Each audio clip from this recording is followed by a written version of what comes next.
네, 안녕하세요, 여러분. 생명과학 시간입니다. 자, 이제는 우리 3단원 들어갈 차례고요. 항상성과 몸의 조절이라고 하는 단원입니다. 그 전에 여러분 그 물질대사 건강까지 배웠던 파트에 대해서 43페이지까지 숙제로 모두 풀어올 수 있도록 합니다. 다음 주 월요일에 등교하면 그 숙제 검사를 하고 그리고 이 중에 몇 문제를 골라서 좀 풀고 질문도 받고 이런 시간을 갖겠습니다. 자, 그럼 3단원 항상성과 몸의 조절 이렇게 나와 있는데요. 여기에서는 우리가 총 4가지 파트를 배웁니다.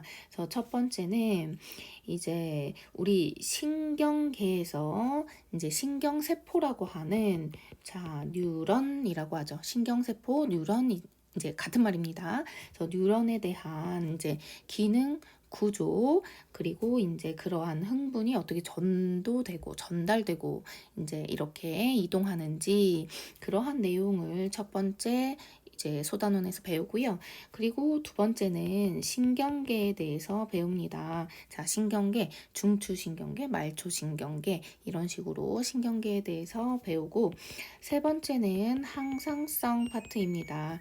자, 항상성이라고 하는 것은 생물체들이 내부의 상태를 일정하게 유지하려는 성질 이런 이야기를 했었죠. 그래서 혈당량을 일정하게 조절하고 이러한 항상성 이제 파트인데요. 이런 항상성을 조절할 때 우리의 호르몬 그리고 우리의 신경계가 어떻게 작용해서 항상성을 조절하는지 이러한 내용을 배울 거예요. 그 다음에 네 번째에는 우리가 면역에 대해서 배우게 됩니다. 그래서 총 이렇게 4가지 파트를 배우면 3단원이 끝나게 되겠어요.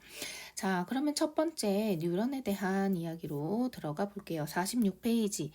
자, 제목이 자극의 전달 이렇게 되어 있는데 조금 전에 이야기했던 우리의 신경세포, 자, 뉴런에 대해서 이야기해 보도록 하겠습니다.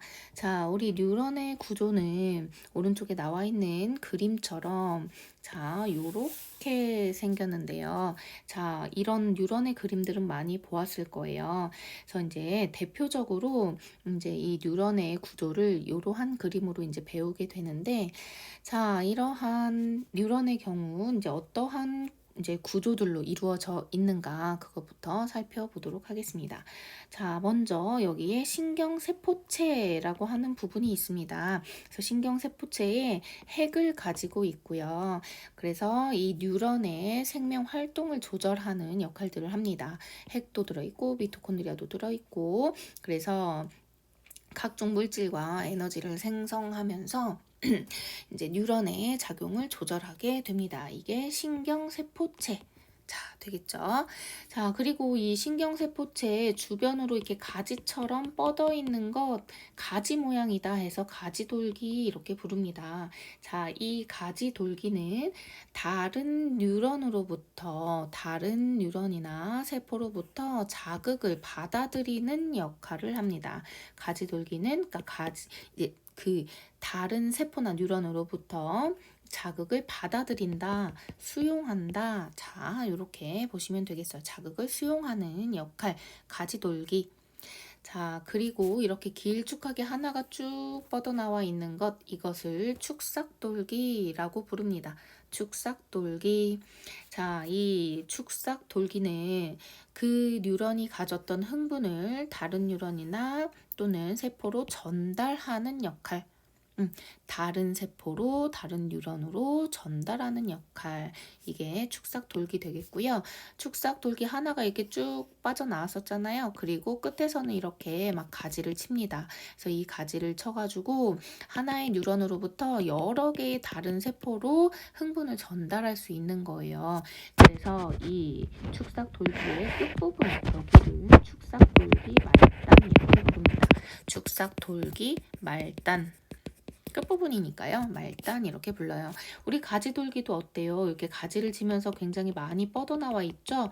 그러면서 굉장히 많은 다른 세포나 뉴런으로부터 자극을 수용할 수 있는 것이고, 그리고 여기 축삭돌기 말단도 굉장히 여러 개 뻗어나와 있으면서 이제 하나의 뉴런이 많은 다른 뉴런이나 세포로 자극을 전달할 수 있는 이러한 구조로 되어 있습니다.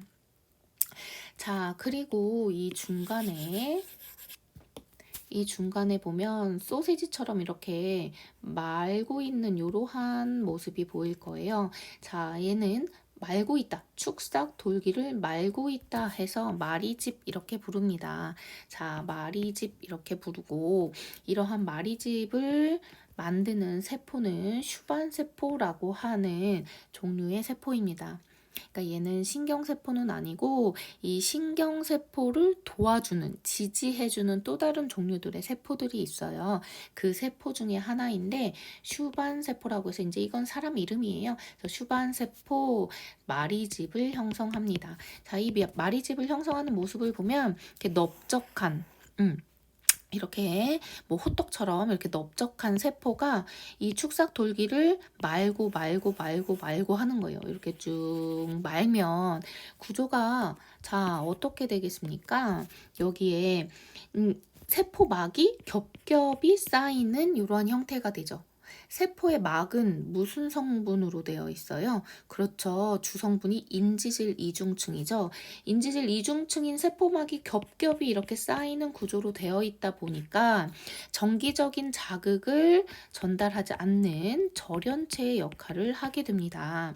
그래서 절연체의 역할을 함으로써 이 마리집 때문에 어떠한 성질이 나타나게 되는지 요거는 조금 이따가 살펴볼 거예요. 그래서 마리집은 절연체의 역할을 한다. 자, 여기까지 구조에 대해서, 뉴런의 구조에 대해서 살펴보았습니다. 자, 그런데 뉴런이 방금 보았던 이러한 모양으로만 생겨 있는 건 아니고요. 다양한 구조를 가지고 있어요. 그래서 여기 보는 것처럼 굉장히 다양한 모습으로 생겼는데, 이제 뉴런은 기능이나 위치에 따라서 이렇게 다양한 구조를 가지게 되고요. 신경세포체가 또 이렇게 조금 전에 보았던 이 윗부분에 머리처럼 이렇게 달려있는 이러한 구조도 있지만 중간에 신경세포체가 중간에 이렇게 위치하는 경우도 있어요. 그래서 이런 기준으로서도 이렇게 분류를 할 수 있습니다. 하지만 기본적으로 신호를 받아들이는 부분, 아까 수용하는 부분이라고 했었죠. 가지돌기. 물론 이 뉴런의 전 단계에 있는 이제 뉴런으로부터 이렇게 신호를 받아들인다고 했잖아요. 받아들일 때 이제 가지돌기들이 대부분 그 역할을 하는데, 가끔씩은 이 신경세포체 막에 직접적으로 이렇게 전달을 하기도 합니다. 하지만 대부분은 가지돌기에 의해서 신호가 받아들여집니다. 그 다음에 신호를 이동시키는 부분, 자, 축삭돌기를 따라서 쭉 이동하게 되죠. 그리고 다른 세포로 전달하는 부분, 아까 뭐라고 했어요? 그렇죠. 축삭돌기 말단. 자, 축삭돌기 말단을 통해서 다른 세포로 전달한다. 이렇게 이제 큰 틀을 잡아 놓으면 되겠습니다. 그래서 뉴런의 다양한 구조, 모습. 자, 요게 나와서 이 뒷부분에 있는, 자, 요 내용부터 먼저 볼게요. 47페이지에 기능에 따라서 구분한다. 자, 그래서 뉴런이 이제 한 가지 종류만 있는 것이 아니라 이제 위치에 따라서 조금씩 달라지는데, 일단 첫 번째는 감각 뉴런입니다. 감각 뉴런이라고 하는 것은 감각 기관으로부터 여러 가지 자극을 받아들인 시각, 후각, 청각, 이러한 감각 기관으로부터 발생한 흥분을 이제 받아들이는 역할을 하는 게 감각 뉴런이에요. 그래서 이러한 감각 뉴런을 구심성 뉴런이라고 합니다. 구심성이라고 하는 거, 우리 구심력 뭐예요? 안쪽으로 향하는 힘이 구심력이죠. 그래서 안으로 들어온다, 수용한다 라는 뜻에서 구심성 뉴런 이렇게 부릅니다. 자, 그래서 이러한 구심성 뉴런이 자극을 받아들여 가지고 그 다음번 뉴런으로 전달을 하는 거예요. 그래서 얘는 받아들이는 데에 특화된 그런 모습을 하고 있고, 그래서 가지돌기가 비교적 긴 편으로 발달되어 있고, 신경세포가 여기 지금 나와 있는 게 감각 뉴런의 모습이거든요. 신경세포체가 여기 중간에 이렇게 튀어나와 있는 이러한 특이한 구조를 가지고 있습니다. 그래서 중간 부분에 이렇게 가지고 있다. 구심성 뉴런이라고 한다. 자, 이렇게 되겠죠. 자, 그 다음에 여기 끝에 있는 요거부터 볼게요. 자, 여기 원심성이라고 나와 있는 것, 이것은 운동 뉴런이라고 합니다.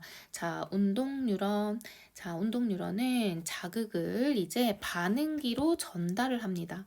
그래서 밖으로 나가는 거죠. 그래서 원심성이라고 합니다. 원심력처럼 밖으로 향하는 힘.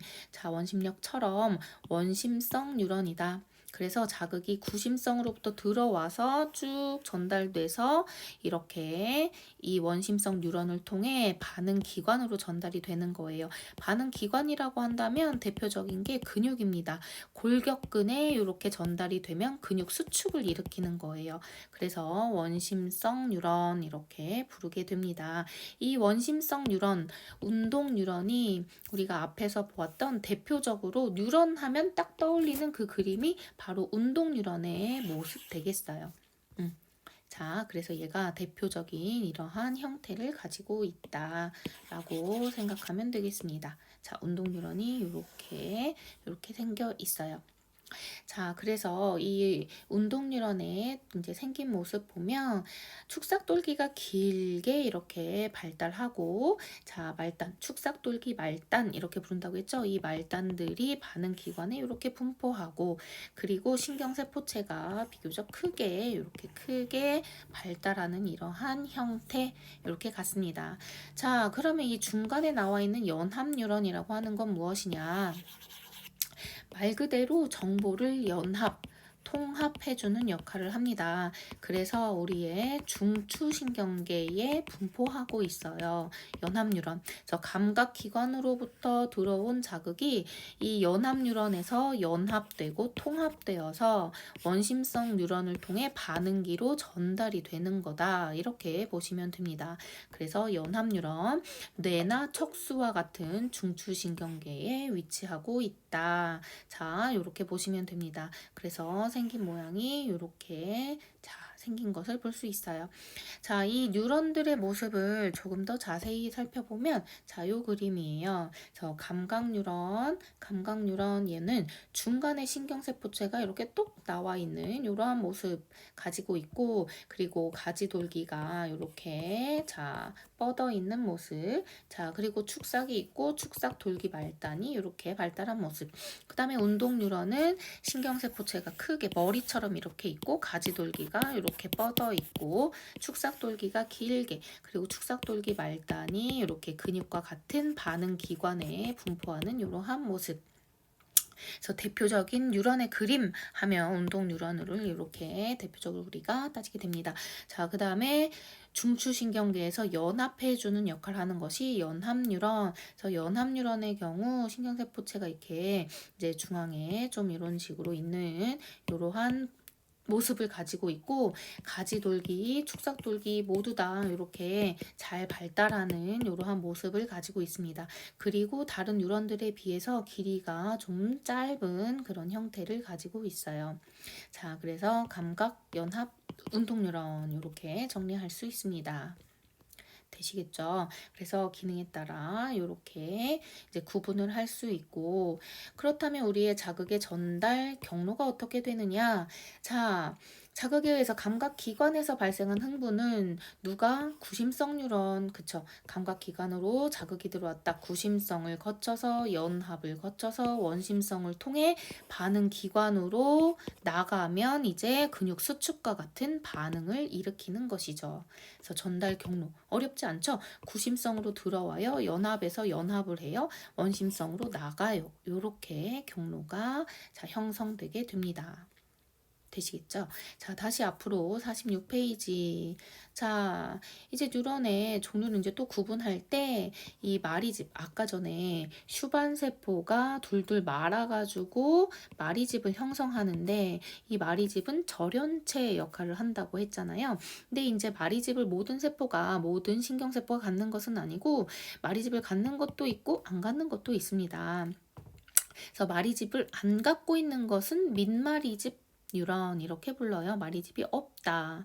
자, 그래서 이 민마리집 뉴런은 축사돌기 전체에서 흥분이 발생한다. 자, 이게 뭔 말이냐? 이건 이제 마리집 뉴런 설명하면서 또 다시 한 번 더 언급을 할게요. 자, 그럼 이제 마리집을 갖고 있는 건 당연히 마리집 뉴런 이렇게 부르겠죠. 자, 마리집 뉴런 같은 경우에는 이렇게 소세지처럼 마리집이 형성되어 있는데 자, 다시 또 등장합니다. 절연체 역할을 한다. 우리 신경세포에서는 흥분 자극이 이렇게 이동할 때 우리 이온의 이동에 의해서 이거 뒤에서 배워요. 자, 이온의 이동에 의해서 전기적인 이제 변화가 일어나게 되는 거예요. 자, 그러다 보니 마리집은 절연체 역할을 한다고 했잖아요. 그래서 여기에서는 흥분이 발생하지 않아요. 자, 그러다 보니 마리집이 있는 부분에서는 이 마리집과 마리집 사이의 요 공간 이 사이사이에서만 흥분이 발생하게 됩니다. 이온의 이동을 통해서 이제 전기적인 자극이 쭉 이동하는 것을 이제 거라서 마리집과 마리집 사이 여기에서만 이제 흥분이 발생하게 돼요. 그래서 이런 것을 건너뛰듯이 일어난다. 이래서 도약 전도라고 하는 말을 사용합니다. 도약하는 거죠. 도약 여기서 도약 이렇게. 그래서 도약하듯이 전도가 일어난다 해서 도약 전도라고 부르고 이러한 도약 전도는 자, 민마리집 뉴런에서는 마리집이 없으니까 여기 전체적으로 흥분이 발생하는 거예요. 조금 전에 이거 다시 말한다고 했죠. 마리집이 없으니까 전체적으로 흥분이 발생하고 마리집 뉴런은 도약 전도가 일어나고 자, 그러다 보니 도약 전도가 일어나는 것은 속도가 굉장히 빠르게 됩니다. 얘는 전체적으로 쭉 발생하면서 이동해야 되니까 속도가 도약 전도에 비해서 느리다. 도약 전도는 건너뛰면서 여기서만 일어나니까 굉장히 전도 속도가 빠르다. 이러한 특징이 나타나게 됩니다. 자, 그리고 이 마리집과 마리집 사이의 이 부분을 우리는 랑비의 결절이다 이렇게 이야기합니다. 부분의 이름이에요. 이 구조를 가리키는 이름이 랑비의 결절. 랑비에도 역시 사람 이름입니다. 자, 랑비의 결절.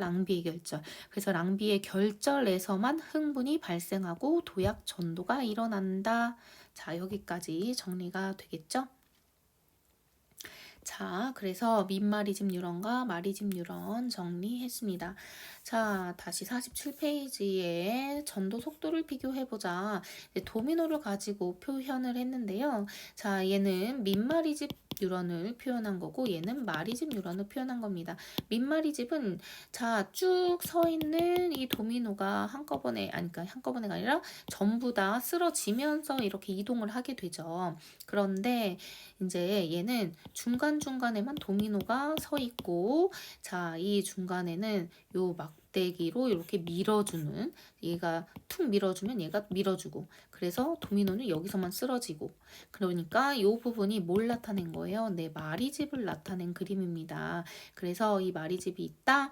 자, 도약 전도가 일어난다. 그래서 속도가 훨씬 빠른 장점을 가지게 된다.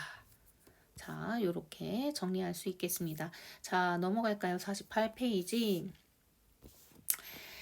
자, 그러면 이 흥분이 이동할 때, 자, 축삭 돌기에 그러니까 흥분이 이동할 때 그 속도에 영향을 미치는 요소가 축삭 돌기의 굵기, 자, 굵기와 그 다음에 마리집의 유무 이렇게 두 가지가 흥분의 이동 속도에 영향을 미칩니다. 그럼 여러분 한번 생각해 볼까요? 축삭돌기가 이만큼 굵은 것과 이만큼 얇은 것. 자, 요 정도의 이렇게 굵기 차이가 있는 게 있다고 합시다. 어떤 뉴런에서 흥분 전도 속도가 빠를까요? 예, 당연히 굵기가 두꺼운 이러한 에서 속도가 훨씬 빠릅니다. 왜? 저항이 작아지니까요.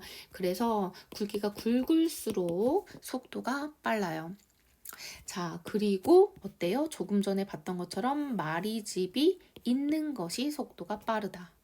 되겠죠. 그래서 우리 속도에 영향을 미치는 거, 자, 굵기가 굵을수록 속도가 빠르다. 속도 빠르다. 이렇게 써놓고, 굵기가 굵을수록 속도가 빠르다. 그리고 마리집이 있으면 속도가 빠르다. 이렇게 정리할 수 있겠습니다. 자, 그래서 이제 진화적으로 이제 흥분이 이동하는 속도를 빠르게 하기 위해서 이제 축삭 돌기의 굵기를 굵게 만드는 그러한 방식으로 진화를 하다가, 자, 우리 이제 척추동물에 오면 한계가 있는 거예요. 이거 한없이 굵게 만들면 부피를 너무 많이 차지하잖아요. 자, 그래서 이제 척추동물에서는 마리집을 형성하게 되었어요. 그러다 보니 이 마리집을 가지면 훨씬 더 속도가 빨라지는 거죠. 그러면 어때요? 같은 두께, 같은 굵기일 때 마리집이 있는 게 속도가 훨씬 더 빠르니까 얘는 그만큼 굵은 효과를 갖는 거죠. 그래서 공간이 절약되는 효과를 보게 됩니다. 그래서 진화적으로 마리집이 생겨나면서 굵기가 그만큼 안 굵어도 되니까 공간이 절약되는 효과를 가지게 되었어요. 자, 그래서 척추동물 아니고 무척추 동물들은 마리집이 없거든요. 그래서 얘네들은 굵기를 이제 굵게 만들면서 속도를 빠르게 이렇게 만들었는데, 우리 척추동물로 오면서는 이제 마리집을 갖게 되면서 공간이 절약되는 효과, 속도가 엄청나게 빨라지는 효과, 이러한 효과를 보게 되었습니다. 자, 여기 이제 뉴런의 종류에 따라 굵기를 비교해 놨는데요. 이제 골격근에 연결된 운동 뉴런 같은 경우에 굵기가 두껍고 길이도 굉장히 깁니다. 자, 얘는 속도가 이만큼 빠르다. 자, 굵기에 따라서 어때요? 속도 차이가 나고 있네요. 굵을수록 속도가 빠른 그러한 모습을 보여주고 있습니다. 되시겠죠? 자, 그럼 이제 두 번째 흥분의 전도로 가볼게요. 자, 여기 이제 전도라는 용어가 나오는데, 조금 전에도 내가 계속 전도라는 이야기를 했었는데요. 하나의 뉴런에서 흥분이 이동하는 것은 전도라고 부릅니다. 그리고 뉴런과 뉴런 사이, 얘가 1번 뉴런, 얘가 2번 뉴런 하면 뉴런과 뉴런 사이에서 흥분이 이제 이동한단 말이에요. 그래서 이렇게 뉴런과 뉴런 사이에서 이동하는 것, 이것을 전달 이렇게 불러요.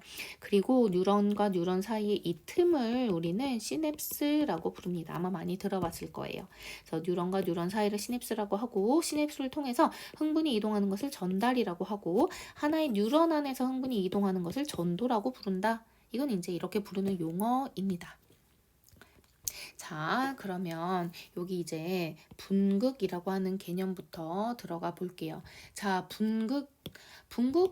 자, 얘는 뜻이 뭐냐? 극이 나뉘어져 있다라는 뜻입니다. 그래서 우리의 뉴런을 보면 평상시에 우리 이제 뉴런의 세포의 내부도 표현해야 되니까 이렇게 그려볼게요. 자, 그래서 이 신경세포 뉴런의 평상시의 상태를 이제 보면 세포의 바깥쪽과 안쪽의 전위가 달라요. 그래서 세포 결론부터 이야기하면 세포의 안쪽이 마이너스를 띱니다. 색깔로, 네, 마이너스를 띠고 바깥쪽이 상대적으로 플러스를 띠게 돼요. 자, 이것은 상대적인 겁니다. 그래서 바깥쪽에 비해서 세포의 안쪽이 마이너스다 라는 뜻입니다. 바깥쪽에 비해서 안쪽이 상대적으로 마이너스다, 이런 의미를 갖고 있고, 평상시에 플러스 마이너스 이렇게 극이 나뉘어져 있다, 전이가 다르다 해서 그것을 분극이다 이렇게 부릅니다. 극이 나뉘어져 있는 상태, 분극이다 이렇게 불러요. 그래서 여기 보면, 자, 자극을 받지 않아서 휴지 상태, 쉬는 상태란 말입니다. 자극을 받지 않아서 그냥 있는 평상시 상태, 휴지 상태인 뉴런은, 자, 세포막의 안쪽이 상대적으로 음전하다. 자, 이렇게. 그리고 바깥쪽은 상대적으로 양전하를 띠고 있다. 자, 그래서 나뉘어졌다라고 해서 분극이라고 부른다. 자, 이때 형성되는 막전위를 휴지전위라고 부른다. 휴지전위. 그러니까 평상시 상태, 쉬고 있는 상태의 전위 값을, 자, 전위 값을 휴지전위 이렇게 부릅니다. 이 휴지전위는 바깥쪽에 비해서 안쪽의 전위 값을 이야기하는 거예요. 안쪽의 전위 값을 휴지전위 이제 이걸로 나타냅니다. 되시겠어요? 네. 그래서 휴지전이 이렇게 나타낸다. 자, 그러면 세포의 안쪽 평상시에 음전하를 띈다고 했는데 이렇게 평상시에 음전하를 띠는 이유가 무엇인가? 이걸 정리해야 되겠죠. 자, 음전하를 띠는 이유가 무엇인가? 자, 또는 뭐 분극의 원인이 무엇인가? 같은 말이죠. 분극이 뭐야? 세포의 안쪽과 바깥쪽이 마이너스 플러스 나뉘어져 있어서 분극이라고 부른다고 했잖아요. 그러니까 분극의 원인, 세포의 안쪽이 음전하를 띠는 원인, 똑같은 이야기죠. 자, 이렇게 분극이 되는 원인, 자, 살펴보겠습니다. 일단 첫 번째, 분극의 원인 첫 번째는 여기에 나와 있는 나트륨 칼륨 펌프 되겠습니다. 나트륨 칼륨 펌프. 자, 펌프라고 하는 것은 자, 이온을 퍼나르는 거예요. 자, 퍼나른다? 무슨 의미일까? 얘는 농도 기울기의 역행에서 자, 우리 확산이라고 한다면 농도가 높은 곳에서 농도가 낮은 곳으로 이렇게 이동하는 것이 확산이잖아요. 확산. 확산이 일어날 때 에너지가 들어 안 들어? 안 들어요. 그런데 농도 기울기의 역행해서 그 얘기는 농도가 낮은 곳에서 농도가 높은 곳으로 끌어올리는 거예요. 자, 이럴 때는 에너지가 필요할까요? 안 할까요? 필요합니다. 필요하겠죠. 자, 그래서 에너지를 사용해서 농도 기울기에 역행해서 물질을 끌어올리는 것. 그래서 펌프라고 부르게 됩니다. 펌프. 자, 되겠죠? 농도가 낮은 곳에서 높은 곳으로 농도 기울기에 역행해서 자, 물질을 끌어올리는 것을 펌프라고 합니다. 자, 이 펌프는 펌프인데 누구를 이동시키느냐? 나트륨 이온과 칼륨 이온을 이동시키는 거예요. 자, 그래서 얘는 이제 이동을 시키는데 어떻게 이동을 시키느냐? 자, 여기 이렇게 세포가 있으면 여기가 이제 안쪽이고 여기가 이제 바깥쪽입니다. 자, 이 나트륨 칼륨 펌프는 나트륨을 밖으로 이렇게 이동시키고요. 바깥쪽으로. 자, 그러면 나트륨은 어디가 농도가 높은 걸까요? 그렇죠. 바깥쪽에 나트륨의 농도가 높은 겁니다. 농도 기울기에 역행한다고 했으니까요. 그리고 펌프가 이렇게 계속 퍼나르니까 이 농도 기울기가 형성이 되는 거예요. 바깥쪽에 농도가 높아지는 겁니다. 되시겠죠? 자, 그래서 나트륨은 바깥으로 이동을 시키고 그 다음에 칼륨은 안쪽으로 이동을 시킵니다. 칼륨 이온은 안쪽으로 이동을 시켜요. 그러면 칼륨은 어디가 농도가 높겠어요? 그렇죠. 안쪽이 칼륨의 농도가 높습니다. 그래서 평상시에 나트륨의 농도는 바깥쪽이 높다. 칼륨의 농도는 안쪽이 높다. 기억하셔야 됩니다. 자, 그래서 나트륨 칼륨 펌프가 나트륨은 바깥쪽으로, 칼륨은 안쪽으로. 자, 이렇게 퍼나른다. 이 펌프가 이렇게 계속 퍼나르기 때문에 이렇게 농도 기울기가 형성이 되는 것이다. 자, 이해되시겠죠? 근데 이렇게 둘 다 플러스 1가 양이온인데 이렇게 퍼나른다고 해서 왜 안쪽이 마이너스가 되냐? 자, 이렇게 퍼나르는데 이 펌프의 이제 작용이 나트륨은 3개씩 밖으로 나르고 칼륨 이온은 안쪽으로 2개씩 나르게 돼요. 그러니까 계속 이 펌프가 작용을 하면 어떻게 되겠어요? 바깥쪽에 플러스가 상대적으로 많이 생기겠죠? 그러니까 이 전위값은 상대적인 거잖아. 바깥쪽에 비해서 안쪽이 상대적으로 마이너스가 된다. 이런 이야기입니다. 되시겠나요? 자, 그 다음에 두 번째, 분극을 형성하는 원인. 자, 두 번째입니다. 두 번째는, 자, 이 나트륨 이온과 그 다음에 칼륨 이온의 평상시에 막 투과도, 막을 투과하는 막투과도. 자, 이 차이가 있기 때문인데 이 막투과도라고 하는 것은 이제 세포막에 나트륨 통로 채널 이게 이제 이렇게 위치를 하고 있단 말이에요. 자, 그런데 평상시에 칼륨 이온의 채널 통로는 같은 말이에요. 자, 칼륨 채널이 좀 더 많이 열려 있습니다. 칼륨 채널이 많이 열려 있고 나트륨 채널은 좀 덜 열려 있어요. 그래서 이제 칼륨 채널을 좀 새는 채널 뭐 이렇게도 부르거든요. 샌다. 그래서 이제 이렇게 통로가 열려 있으면 어떤 일이 일어날까요? 그쵸. 칼륨은 어디가 높아? 안쪽에가 농도가 높은데 채널이 열려 있으니까 확산이 일어나겠죠. 칼륨 안쪽에 높은 농도로 있는 칼륨이 채널을 통해서 바깥쪽으로 확산이 일어나게 되는 거예요. 그러니까 안쪽에 있는 칼륨 플러스가 밖으로 또 어때? 빠져나가는, 유출이 되는 그러한 꼴이 되는 거죠. 그래서 어때? 안 그래도 안쪽이 바깥쪽에 비해서 마이너스인데 칼륨이 빠져나가니까 더더욱 마이너스를 갖게 만드는 겁니다.